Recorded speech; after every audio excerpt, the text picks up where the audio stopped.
Cityside 75 here, and I thought I would take an opportunity here to look at the PSP and really to look side by side at the PSP 1001 versus the PSP 3001.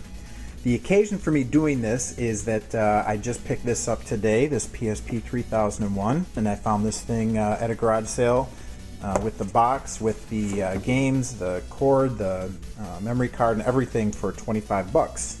So not a bad deal at all. And then this is my original PSP 1001. The 3001 is referred to as the Slim, and I have to admit that when I picked it up, when I was looking at it at the sale, it looked to me at first glance like it was about the same size as the 1001. But now that I've got the two side by side, pull this cord out, and you look at them side by side, yeah, you can see that there's a difference there. It's not dramatic, but there is a difference there.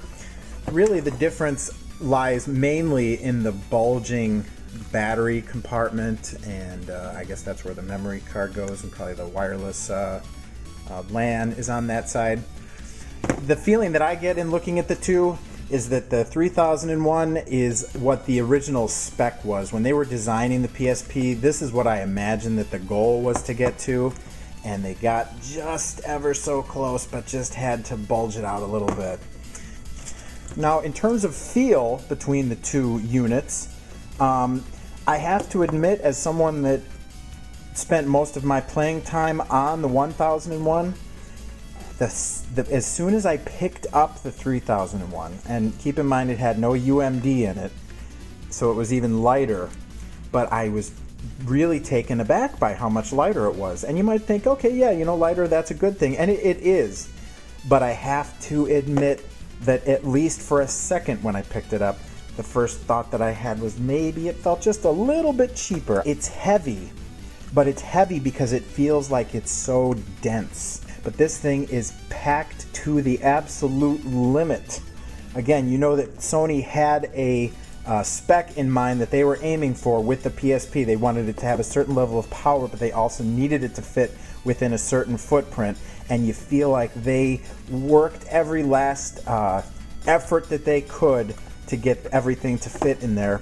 And then, of course, you know, time marches on, technology improves, and now you've got the 3001, which is thinner and it just weighs less. It almost feels not hollow, but hollow compared to the 1001. Now, taking a look at the controls, the thing that I noticed right off the bat about the 3001 is it appears to me that the controls themselves are raised off the surface of the 3001 higher. And I'm certain that they chose to do this because the overall width of the PSP is lower, so it's still, you know, is overall thinner. But that makes all the difference in terms of the feel of these controls. Yeah, take a look at the 1001 in comparison. You can see that the D-pad just doesn't come off the surface of the PSP nearly as much, nor does the analog stick.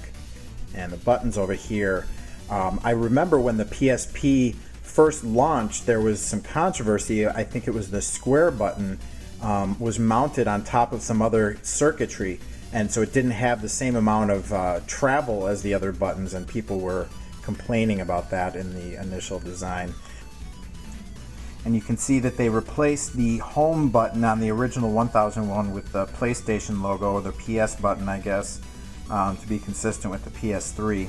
One big improvement with the 3001 is the fact that those speakers are mounted in those two holes up near the top there, and the sound is so much better for it. On the 1001, they chose to put the speakers down there.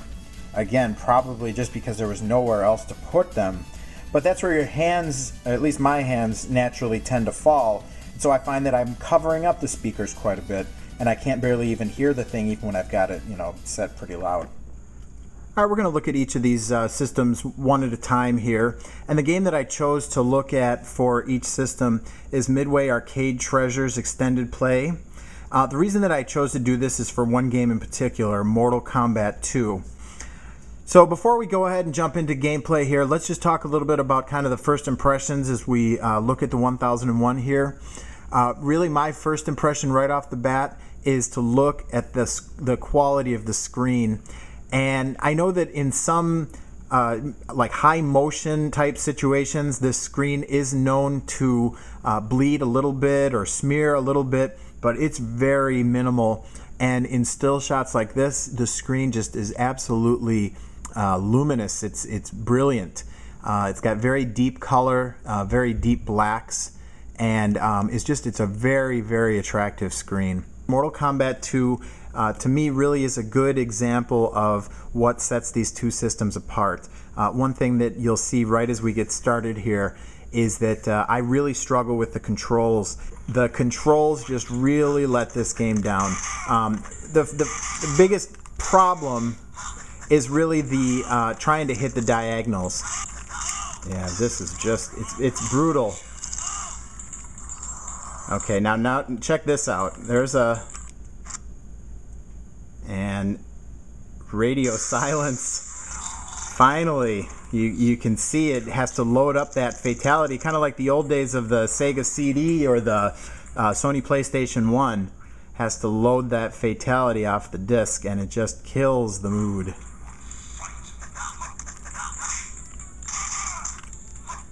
And unfortunately, that pause occurs every time that you do that fatality on the 1001. The controls just really suffer on the 1001. I suppose that I could try to play with the analog nub, but I think that would probably be even more frustrating than using this terrible D-pad. But it really does ruin the game for me in a lot of ways. I'm really struggling here, as you can see.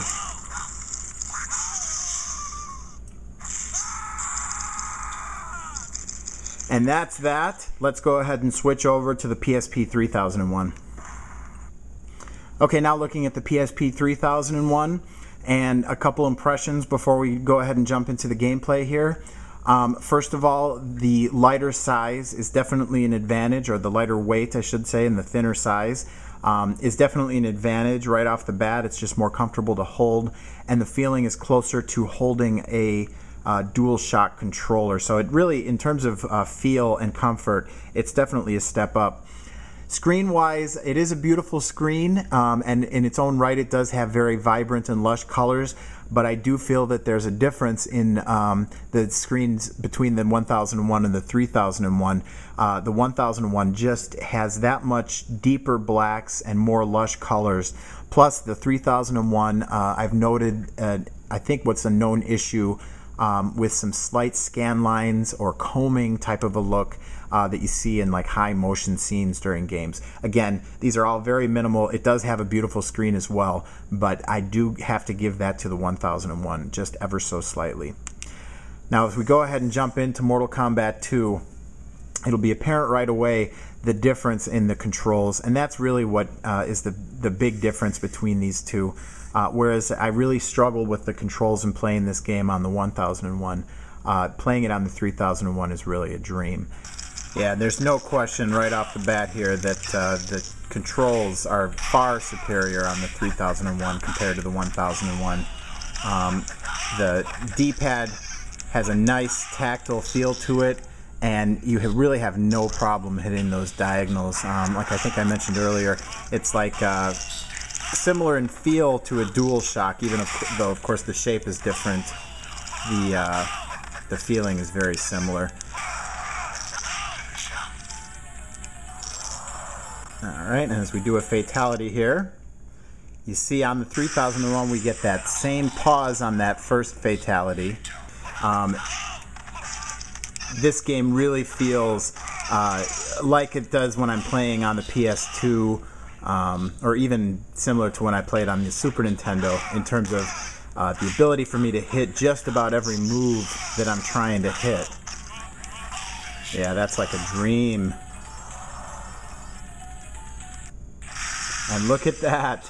On the second fatality, It actually didn't have the pause. That is a real plus for the 3001. On the 1001, it had that long pause. No matter how many times you did that fatality, it always showed that pause.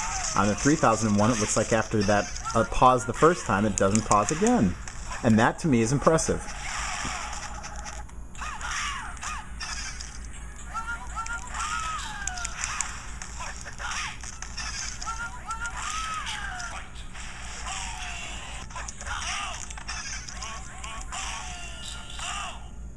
So overall, I think there's no question. If you're just looking for one model of PSP, the 3001 appears to have it over the 1001 in just about every category. Most importantly, in the category of playability and quality of controls, there's no question the 3001 is far beyond the 1001.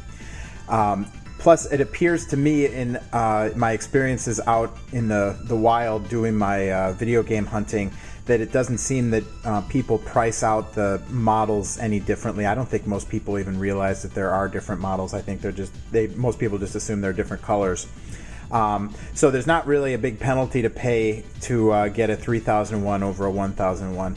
Now, if you're a collector like I am, then I think that you'll see, like I do, that there's a benefit in having both units in your collection, because while the 3001 is definitely a superior overall device, the 1001 has some interesting quirks about it and some unique differences, plus a screen that really is a sight to behold even in this day and age.